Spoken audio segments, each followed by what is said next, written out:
प्रणति कीजे सतगुरु महाराज की जय। वंदो सतगुरु चरणे को, प्रेम परिणाम असुभ हरण मंगल करण तेनी। देव चंद्र जी नाम तेरी प्राणनाथ निज कुलपति तेरी मेराज सुपना। तेज कुंवर श्यामा युगल को करू परिणाम। प्रणाम जी सुंदर साहब जी। तो चलिए सुंदर साहब जी प्रश्नोत्तरों के माध्यम से अपने बीतक में घूमते हैं। सतगुरु महाराज जी की जीवनी के माध्यम से क्या क्या शिक्षा मिलती है। चलिए कोमल सखी जी प्रश्न बोलिए। महाराज जी अपनी बीतक कहाँ बैठकर सुना रहे हैं? कहाँ बैठकर सुना रहे हैं सुंदर साहब जी। चलिए आनंद सखी जी अनम्यूट करिए आप। कर दीजिए 10 आवाज आ गई।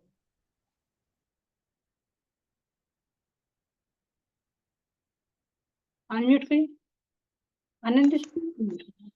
प्रणाम जी। प्रणाम जी। चल सीने में सुनावे है जी। जी चल सीने में सुनाते। किसको सुनाते हैं? हाँ जी किसको सुनाते हैं? उनका तो नाम भूल गई मैं। कोई बात नहीं मैं को भाई जी बताएंगे साथ में। चलिए उनका नाम हैंड रेज कर रखा था मैं को भाई जी ने।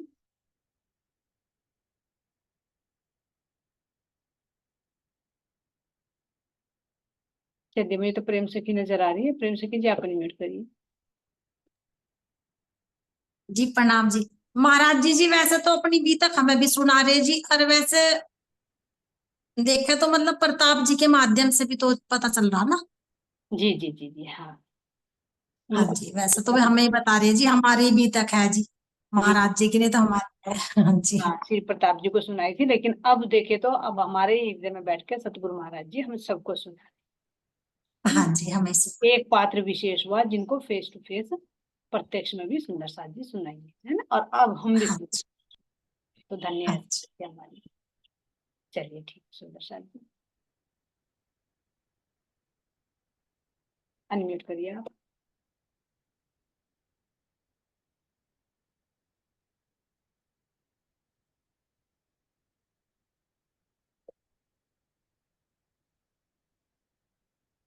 आप म्यूट मत किया करो, आपका क्यों नहीं हो पा रहा? करिए मैं तो इधर से कर रही हूँ।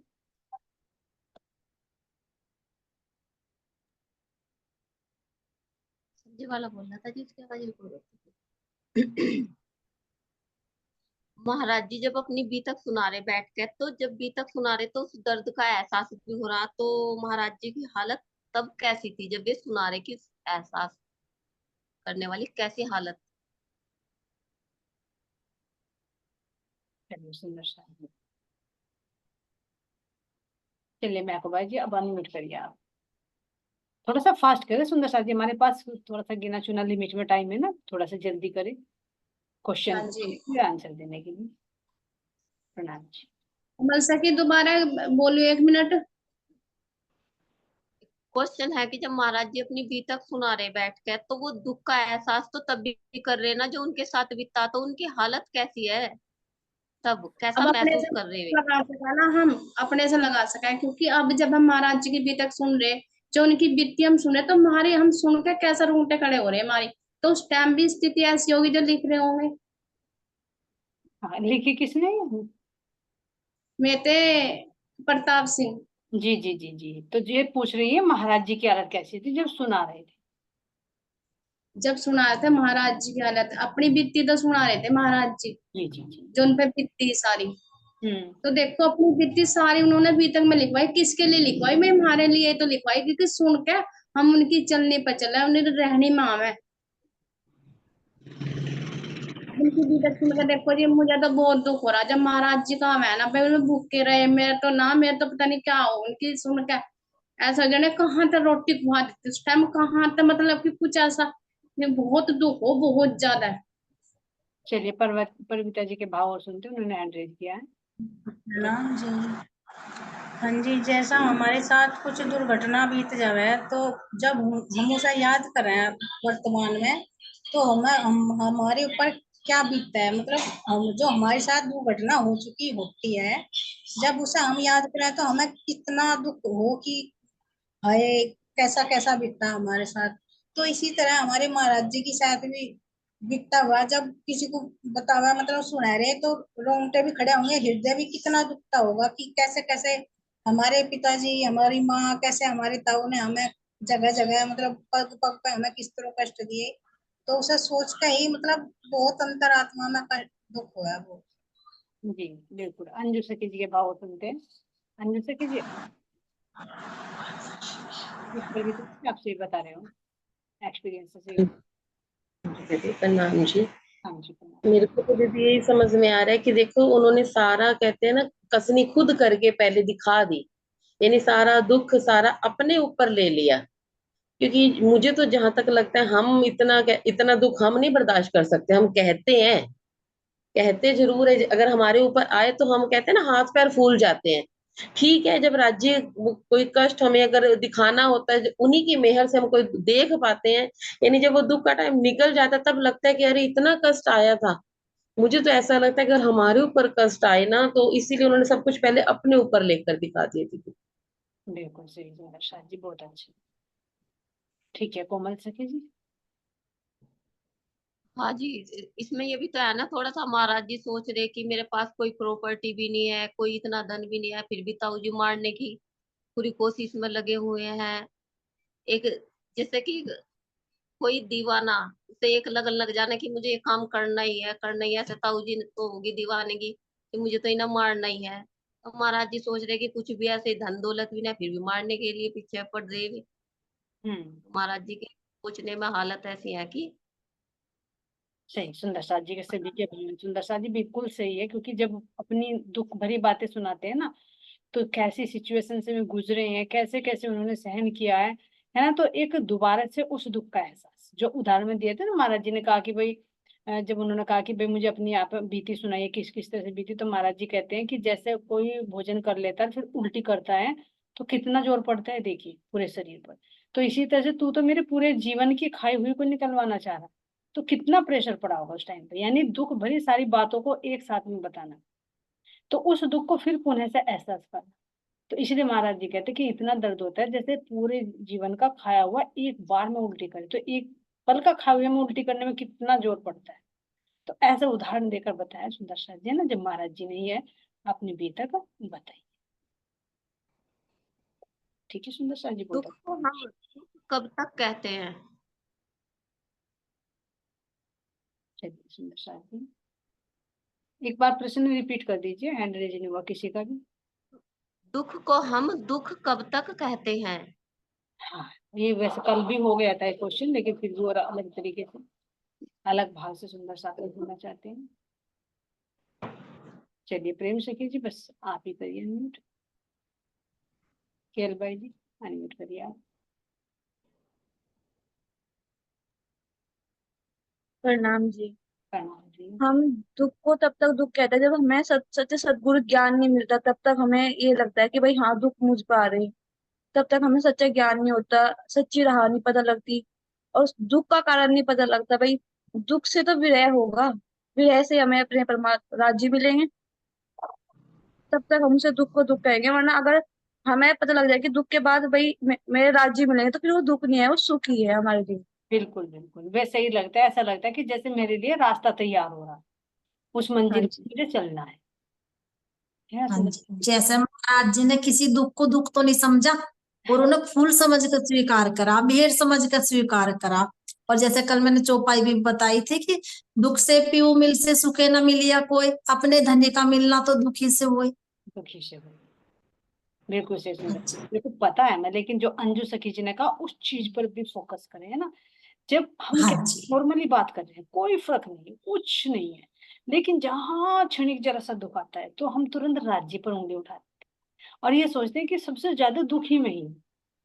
तो यही तो धैर्य की बात होती है, ये नहीं कि महाराज जी की हमने समझी तो उसको हम मतलब अप्लाई करें। थोड़ा सा उस समय ये तो लाइव भी था कि जो जैसे बता दें उन्होंने सारे रामचरित, सारे रामायण और सारे वो याद हो गए थे सुंदर साथ जी सुख सागर का।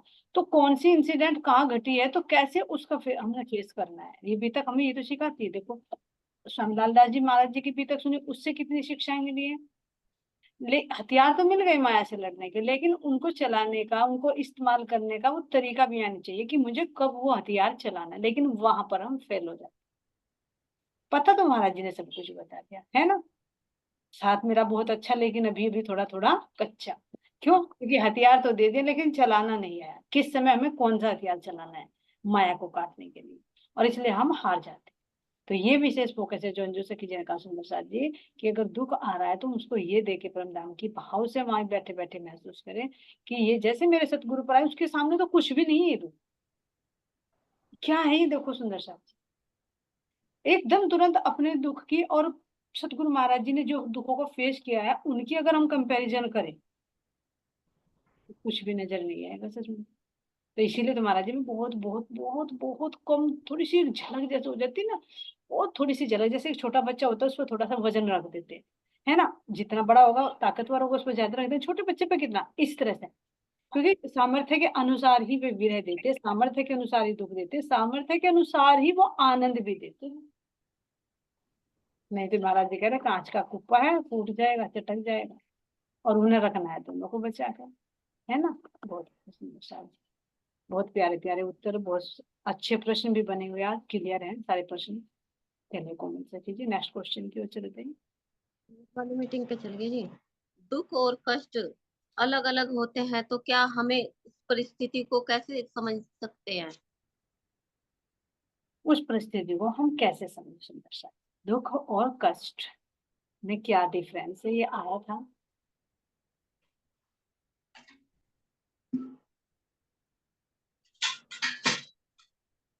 चलिए सुंदर साहब जी, हाँ जरमल भाई जी, मेरा नेट स्लो है क्या, अनम्यूट करिए। प्रणाम जी। प्रणाम जी। दुख दुख तो आंटी वो था जो मतलब उनके माँ बाप का साया उनसे वो हो गया था, और कष्ट वो था कि जैसे भूखा रहना, और कभी ताऊ जी परेशान करते थे, कभी उन्हें खाने की दिक्कत, इस तरह का दुख और कष्ट तो ये हो गया ना। जी जी। और आप बताइए। नहीं, और सुंदर साहब से पूछते हैं। चलिए नवरंग भाई जी के पास चलते, और बाकी के तो हैंड रेज नहीं है। चलिए सुशीला जी आप बताइए, अनम्यूट करिए। जी जी प्रणाम जी। अभी अभी बता रहे हैं कि हमारे साथ जी जो दुख होता है ना, अब दुख होता है ये विरह। एक तो दुख होगा ये मन का, जो मन से ये दुख जो मन बांधता है ना, उसकी परिस्थिति में जुड़ जाता है।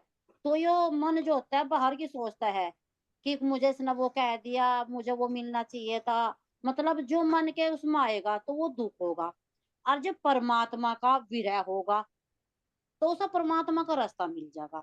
ये दुख भी दो तरीके का होता है, एक तो दुख मन से जुड़ करके, एक मन विरह में जुड़ करके। जो मन में जुड़ेगा वो तो देखेगा अरे इसने मुझे ये क्या दिया, अरे अरे ये टाइम हो गया, मुझे तो राज्य के इसमें वाणी भी छूट गई, मुझे दुख हो रहा, तो ये मन इधर उधर भागेगा। एक तो दुख ये होगा, एक होगा दुख विरह का बता दिया। जो विरह करेगा तो परमात्मा की शरण में जा, वो परमात्मा की बंदगी में लगेगा। तो यानी कि उस विरह तय जो विरह राज्य के प्रति करेगा तो उसका रास्ता साफ हो जाएगा राज्य के चरणों में, यानी कि उसका मन लगेगा और उसके चरणों में जा। और जो होता है कष्ट, ये कष्ट होगा शरीर को। जो भी दुख होंगे ना, तो जैसे कि मन का हुआ, तो जैसे कि ताऊ जी ने महाराज जी को जितना भी मतलब माया लगी, तो मन नहीं तो सोचा, वो मन को दुख तो हुआ, मन को तो हुआ, फिर भी राज्य महाराज जी ने नहीं वो सोचा कि वो परमात्मा के विरह में रहे, और क्यों वो परमात्मा की ही देन है, उसको ही रटते रहे, अपने विरह में रहे कि परमात्मा मुझे कब मिले और ये दुख मुझे क्यों मिल रहे। और कष्ट होते हैं शरीर के। जी तो बता दिया मन विरह और कष्ट होगा शरीर से। बिल्कुल सही, बिल्कुल सही। मस्तानी सखी जी ने बिल्कुल शरीर क्लियर बता दिया, बिल्कुल बहुत अच्छा क्लियर बता दिया। कष्ट और है ना जो शरीर शरीर पर आते हैं वो कष्ट होते हैं, जो फिजिकली होते हैं ना सुंदर साथी है ना, और जो हो गया दुख, यानी मन भी, यहाँ भी दुख भी दो तरह का, कि एक संसार के प्रति और एक परमात्मा के प्रति, है ना।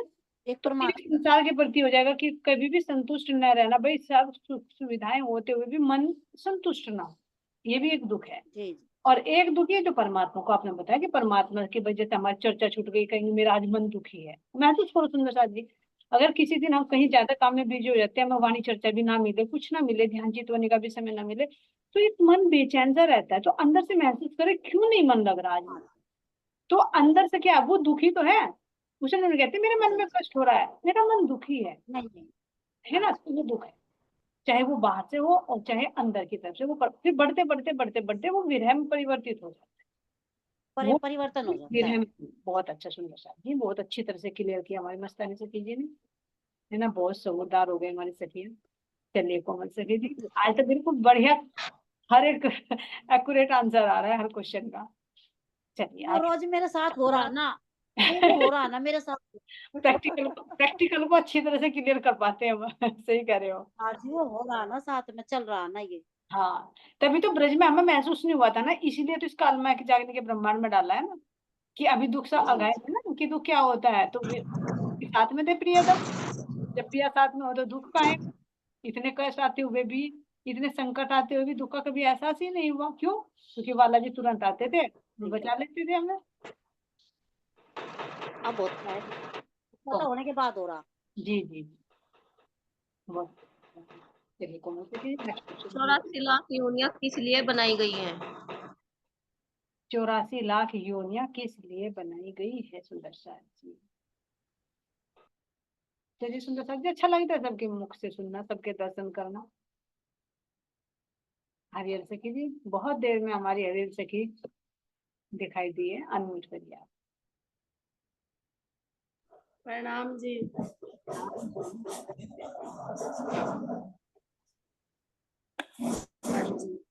84 लाख योनियां क्यों बनाई गई? 84 लाख योनियां अगर ना होती तो दुख सुख का एहसास कैसे करता जीव की, डरता कैसे ही अभी सी मानव योनि में आ गए।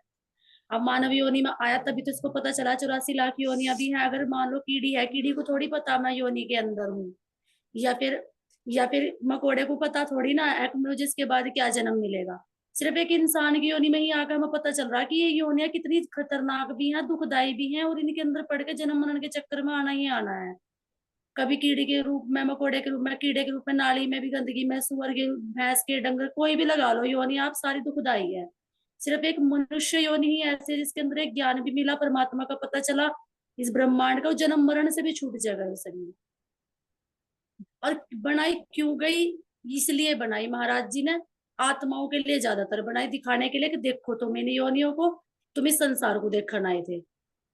ये दुख सुख का खेल है, वैसे ये एक खेल ही है, नाटक ही है, ये योनियों का भी देख रहे हैं अगर हम यहाँ पे। जैसे कोई नाटक होता है ना, कोई फिल्म होती है, किसी में कोई कुछ बनता है, कोई कुछ बनता है ना, इस तरह से जी ये भी इस नाटक के, जो संसार रूपी नाटक है, इसके पार्ट है, समझिए ना। चलिए एक और बात सुनते हैं, आपने बिल्कुल सही बताया, क्योंकि हमें दुख दिखाने के लिए आत्मा को ये बताया गया है कि किस तरह से योनि में दुख ही दुख होता है। इसका पीछे एक रीजन और है सुंदर साहब जी। मानिक भाई जी अनम्यूट कर दिया। मेरा नेट स्लो है ना सुंदर साहब जी, आवाज कट कट के आ रही है क्या? अनम्यूट करिए मानिक भाई जी। प्रणाम जी। एक इसका भाव ये भी तो है जी, जैसे कि हम हैं और हम उस नरक कुंड में जाके ही तो एहसास करेंगे, जो हमें पता नहीं, हमारे जीव को तो पता हम कहाँ कहाँ गए, किस नरक कुंड में गए भाई, हम किस योनि में पड़े जाकर, उसको तो इतना खूब एहसास कर रखा पड़ के। जी तो ये जब जागृति में होगी जब तो एहसास करेगा, मैं उस कुंड में भी गए, नरक कुंड जो 84 लाख बताए, तो ये हमें बता रही करने के बाद मिले। क्यों? हम कर्म तो करें जरूर, देखो अच्छा मंदा कर्म सभी कर रहे, लेकिन ये कर्मों के बाद मिले। अच्छा कर्म करेंगे तो हमें इसमें जाना नहीं पड़ता, सतगुरु बचा लेंगे, लेकिन जब करेंगे बुरा तो इनमें तो हमें जाना पड़ेगा ना, जाके इसका एहसास करना पड़ेगा। जब मानव जी उसमें आवेंगे, सतगुरु मिलेंगे, जब हमें एहसास होगा हाँ ये नरक कुंड कैसे है, जैसा पीछे से आपने वीडियो में बता भी रखा। जी। तो दो रीजन सुंदर साथ जी क्लियर हो गए यहाँ पर। एक तो जो जीव जैसे कर्म करते हैं उसके कर्मों का फल भोगने के लिए, ये 84 लाख योनियों में उसको प्रवेश करना हो। और दूसरा जो विशेष हरियल सखी जी ने बताया कि हमें दुख देखने का एक अनुभव करने के लिए पता चलता है मानव योनि में कि किस योनि में किस तरह से कष्टों से गुजरना पड़ता है जीव को। ठीक है, प्रेम सखी जी का और एक बार देखते हैं, आशीर्वाद मिल रहा है हमें। सुंदर साथ जी, प्रणाम जी। प्रणाम जी। जी जैसे 84 लाख योनियां बताई ना, तो जो इस जीव के कर्म है ना, तो इसे 84 लाख योनि भी कम पड़ जावे। और यदि जैसे कि हाँ जी, इस प्रकृति में जैसे इस जीव को सारी सुख सुविधा मिल रही, जैसे कि प्रकृति ने भी इस जीव को कितनी सुविधाएं दी, हर चीज दी, लेकिन जब ये जीव इसकी वास्तविकता को समझ लेगा और उस परमात्मा की प्यास से लग जाएगी, तो ये शायद इन 84 लाख योनियों से बच सकते हैं। जी बिल्कुल सही, अगर ये इसकी सत्यता को समझ ले। बिल्कुल आपने सही कहा सुंदर साथ जी। ये नोटिस करने वाली बात है कि अगर इतने जीव के इतने कर्म है कि 84 लाख योनियां भी कम पड़ जाए, इतने कर्म है ना, एक एक कर्म के अनुसार कैसे कैसे उससे गुजरना पड़ता है। तो यानी अलर्ट करने के लिए कि भैया मानव तन मिला है, तो इन 84 लाख योनियों से हम इसी इसी योनि में निकल सकते हैं, बाकी में और में नहीं। तो एक अलर्ट करने के लिए वो विवेक दिया है, तो विवेक दृष्टि से हम इनको समझ सकते हैं और इनसे छुटकारा पा सकते हैं सतगुरु महाराज जी की मेहर से। चलिए सखी जी, आपका क्वेश्चन का आंसर मिला है तो ठीक है, नहीं तो एक बार और आप क्लियर कर दीजिए। अगर कुछ रह जाता है जिस भाव से आपने प्रश्न बनाया है तो आप उसको एक बार क्लियर कर दिया करें। हाँ जी, मेरा तो थोड़ा सा ये है, जैसे कि सबको भी नहीं पता कि 84 लाख योनियां है और उसके ऐसे कर्म करने से हम उनमें जा रहे, जिसे जो सच्चा सतगुरु मिल गया उसे ही पहचान हो रही 84 लाख योनियों की। वही डर रहा, जो जीव है वो तो नहीं कर्म करता हुआ डर रहा। बिल्कुल सही जो कहा, इंसान बिल्कुल सही कहा सुंदर साहब जी। क्योंकि सतगुरु की शरण में आकर ही जब विवेक दृष्टि आती है तो तभी हम देख पा रहे, नहीं तो देखो पहले क्या अनुभव करते थे हम अपने आप को, देखो ये तो रहते थे और इस जीव को कितना दुख हो रहा है, लेकिन उसकी जगह हम ये नहीं देखते थे कि हम भी ऐसी स्थिति से गुजर कर आए होंगे, हमें भी गुजरना होगा। और उसका रीजन क्या है जो गुजरना होता है वो नहीं पता चलता है, बस कर्म करते रहते और ना ही फिर उनसे निकलने का रास्ता कुछ भी देख आता था कि निकले इनसे, है ना। कोमल सखी जी का भाव बहुत अच्छा है। और बस यही पता था मैं कि 84 लाख योनियां हैं, बाकी ये तो नहीं पता था ये योनियां कौन कौन सी है। कौन कौन सी, बिल्कुल सतगुरु के सही पता चला है सब कुछ। जब जब करता हुआ जीव डर रहा कि तुझे 84 लाख योनियों में जाना पड़ेगा। जी जी। चलिए नेक्स्ट क्वेश्चन चलते हैं। जब महाराज जी का खाना चुरा लिया जाता है तो महाराज जी को उस वक्त कैसा लगता है? चुरा लिया जाता है, कुछ और प्रश्न है? चलिए अंजू सखी जी के पास चलते हैं। वो जब बंदर वाली घटना है ना, बंदर ले जाता है उठाकर, हाँ हाँ वही है। चलिए। मैंने तो दीदी पहले वाले क्वेश्चन के लिए हैंड रेज किया हुआ था। हाँ पहले वाले जब पहले वाले के बारे में आप 2 शब्द बोल दीजिए, कोई बात नहीं, मेरे दिल में हाँ, मुझे जी आप बोल यही समझ में आ रही थी मेरे को तो। यानी जैसे हम भी है ना, यानी हम भी कहते हैं ना 84 लाख योनियां पूरी करके अब मानुष तन में आए, अब समझ आई। तभी तो चौपाई आ गई ना, 4 पदार्थ पाए अमोलक। यानी कौन से 4 पदार्थ, है ना। अब समझ कैसे आई, जब सच्चे सतगुरु मिले, 28वां कलयुग मिला, मानुष तन मिला और ये वाणी मिली, तभी तो सारी समझ में आई ना। तो पहले तो वही वाली बात है, चींटी हरूट कतार, जो सारी दुनिया कर्म किए जा रही थी वही हम कर रहे थे। लेकिन अब क्यों हम अलर्ट हो गए हैं, क्यों हो गए हैं? सतगुरु की संगत से और इस वाणी से अब समझ में आई है ना। तो ये कहना चाह रही थी दीदी। बिल्कुल है। दफा होत सब बलाए इन वाणी की बरकत, ये जो दफा बलाए है ना 84 लाख योनियों की, वाणी की बरकत से, सतगुरु महाराज जी की कृपा से, है ना। बहुत अच्छा लगा आपके मुख से सुनकर, मेरे अंदर आ रहा था कि आपने शायद पहले वाले क्वेश्चन के लिए, इसलिए मैंने तुरंत आपको ये नोट किया है। चलिए भाई जी से सुनते हैं। केएल भाई जी आप बताइए इस क्वेश्चन का आंसर। जब बंदर रोटी ले जाता है उठाकर, तब की इंसिडेंट है ये? नाम जी, देखो जी वैसे तो दुखी हुए हैं उन्हें महाराज जी को, भाई मैं 2 दिन से भूखा था, बना कर लेके आया इतने अच्छे से, और बुद्धिदास भी खाऊंगा मैं भी खाऊंगा। बंदर ने मतलब उठाकर खा लिया, भाई चल हमारी किस्मत में नहीं है तो इसने खा लिया, कोई बात नहीं। मन दुखित हो रहा है, पर बाकी उसे दोष नहीं देते वे महाराज जी। अब भाई इसका बंदर का दोष है, उन्होंने सोचा है भाई मेरी किस्मत में नहीं था ये, और ये मेरा पीछे ही काल पड़ रहा, तो इसीलिए मैं इस खाने को खा नहीं पाया। हाँ बिल्कुल सही। तो उस समय दोस्त यही समझा कि शायद काल ही मेरे साथ में पेचबंदी बांध रहा है कि मेरे नसीब में खाना है ही नहीं, क्योंकि इतनी है खुशी ही से नहीं। 3 दिन के बाद भोजन मिला, फिर घर गए, बना कर लेकर आए, कहीं से आटे की व्यवस्था की, और फिर खाया भी नहीं। सुंदर सा जी कितनी खुशी होगी कि मेरा छोटा भाई गाय चरा रहा है तो मैं बांध कर वहीं लेकर चलूं, है ना। जी लेकिन खुशी में क्या कर दिया, पेड़ के नीचे रखकर भाई को बुलाने चले गए, तो इतने में तो बंदर लेकर चढ़ गया पेड़ पर, तो क्या करे। तो ऐसे सुंदर सा जी इतने धैर्यवान तो सतगुरु महाराज जी, है ना। चिढ़ा चिढ़ा के वैसा खा रहे हैं उनको। ये भी नहीं कि छुपा कर खा ले, चिड़ा चिड़ा कर तो महसूस करे। सुंदर सा जी एक तो खुद की मेहनत, सही कह रही खेल भाई जी, एक तो खुद की मेहनत है, 2-3 दिन बाद तो भोजन मिला, और फिर लेकर आए कि दोनों भाई मिल बांट कर खाएंगे, ऊपर से और चिड़ा चिड़ा कर खा रहा है। तो ये देखे तो कह रहा हूँ कि जैसे काल ही चिढ़ा रहा मुझे बैठकर कि तुझे जो करना है कर ले, तुझे मिलने वाला है नहीं, नहीं है ना। जिसके भाग्य में मैंने लिख दिया वो उसी को मिले।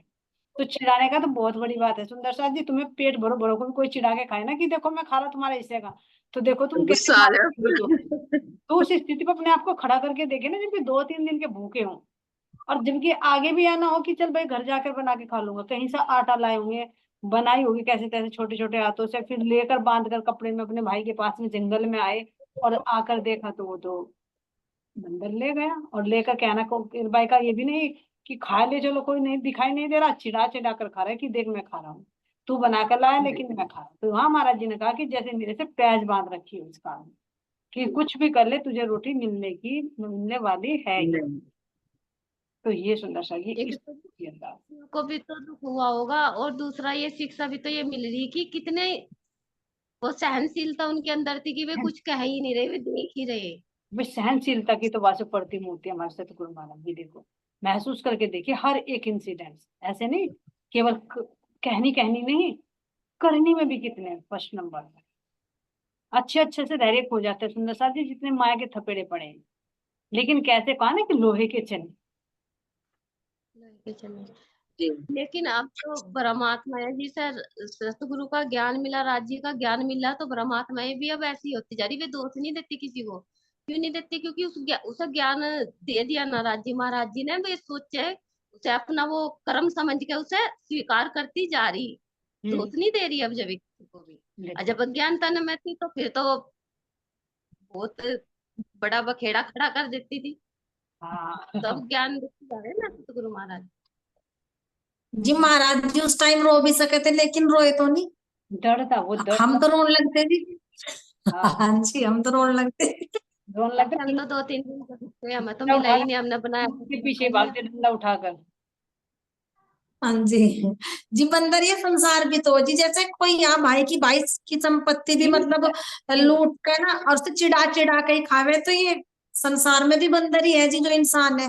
हक की वो चीज तो एक बंदर दिखाया है महाराज जी तो ने। एक उदाहरण देकर बताया, नहीं तो अपने आसपास की घटनाओं से देखो सुंदर साथ जी। हर बात को नहीं कहा जाता, लेकिन परिवार में ही देख लो तुम, छोटे छोटे भाइयों में ही देख लो। अगर कोई चीज की जिद है तो नहीं, मम्मी ने कह दिया बेटे नहीं छोटे भाई को दे दे, तो चुपचाप नहीं खाएगा, चिड़ा चिड़ा खाएगा, मम्मी ने मुझे दिलवा दी।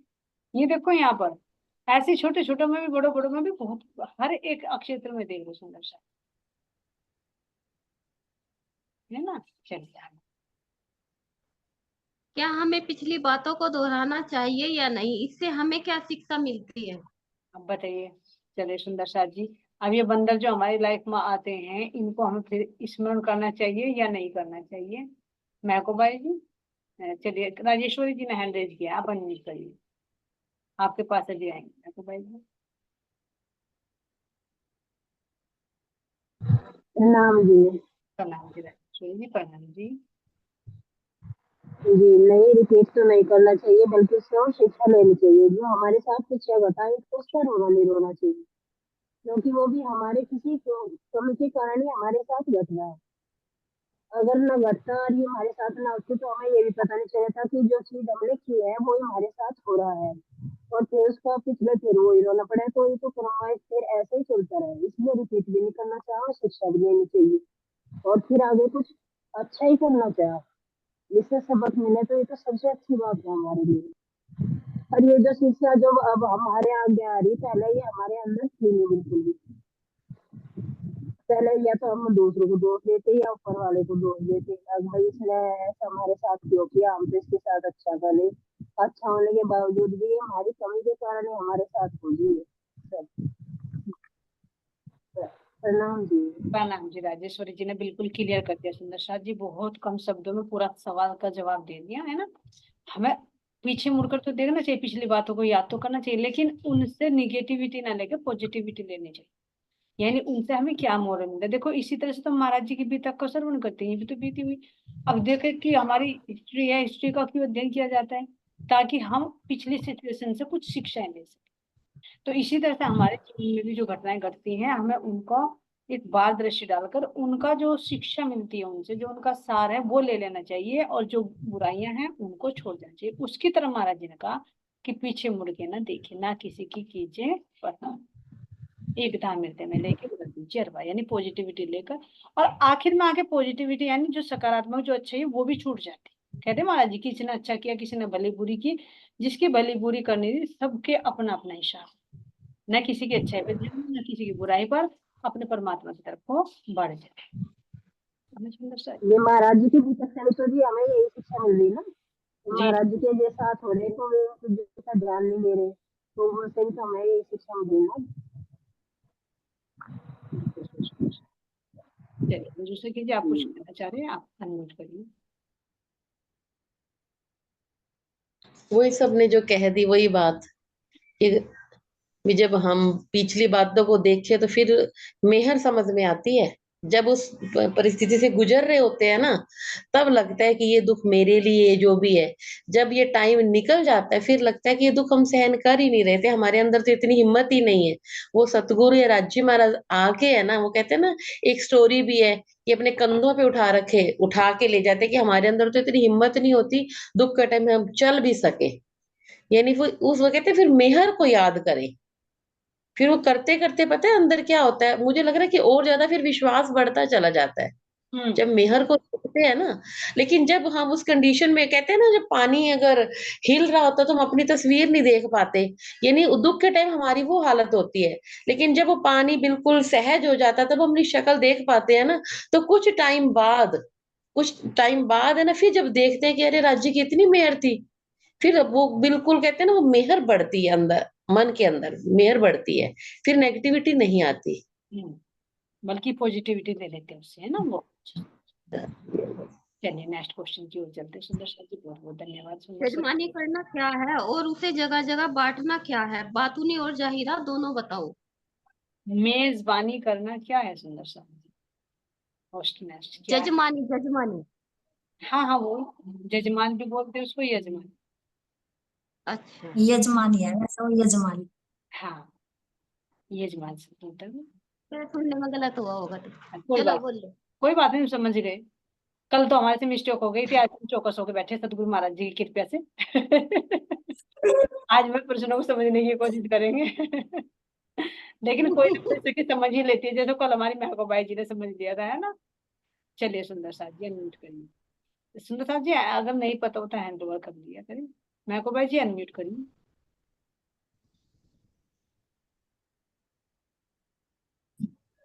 हाँ जी, जजमान ने तो कहा जो पंडित हो, तो हमारे उन्हें ताऊ जी ने हमारे महाराज जी को वहां भेज जाता, ये तो पर्सन है वो।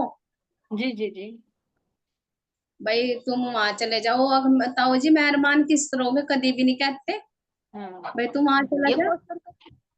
ये दूसरा है, ये दूसरा है, ये दूसरा है। मैं तो समझ नहीं आया था।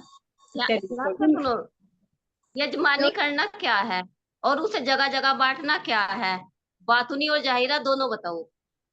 एक तो बाहर की बताओ, एक अंदर की। जजमानी मुझे हिंदी में बता दो भाई।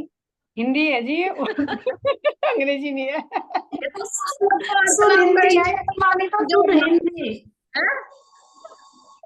शुद्ध हिंदी है यजमानी तो। जैसा पंडित जाते नहीं क्या हवन करण, ऐसा यजमानी होती है। जैसा पंडित जी जाते हैं हवन करण कथा करने के लिए जाते हैं, ऐसा वो यजमानी होती है। और जो का मिलता है ना ठीक है, समझ आ गई, आ गई, आ गई भाई, पागल से समझ नहीं आती जल्दी से, आ गई। मतलब कि ये हमन करण जावे है, कथा करनी हो न पंडितों को जो करना हो। अब ये तो हो गया बाहर का, ये जो करण जा रहे पंडित, जो उनका कार्य है तो वो ही करेगा। और जो अब देखो जो अंदर का बोला भाई, अंदर का देना या लेना, अब हमारे राज्य है, महाराज जी है जो हमें सतगुरु महाराज जी जो हमें अंदर का दे रहे, जो हमें ज्ञान दे रहे, हम अंदर उसे ग्रहण कर रहे, हम ले रहे या नहीं ले रहे। जी मेरी समझ में ये आ रहा। अज्ञा वो सुंदर साथ बताओगे जी। बस आपकी तो महकने हम मैं दोस्त कर दिया, आगे क्या सुने हम। चलिए प्रेम से किसी के पास चलते हैं। प्रणाम जी। चलो कुछ तो जरिया बना। नहीं आपने सही बताया, मैं किसी और पे कोई कहीं और से लगा था मेरा ध्यान, मुझे इसलिए हंसी आई कि आपने गलत बताया।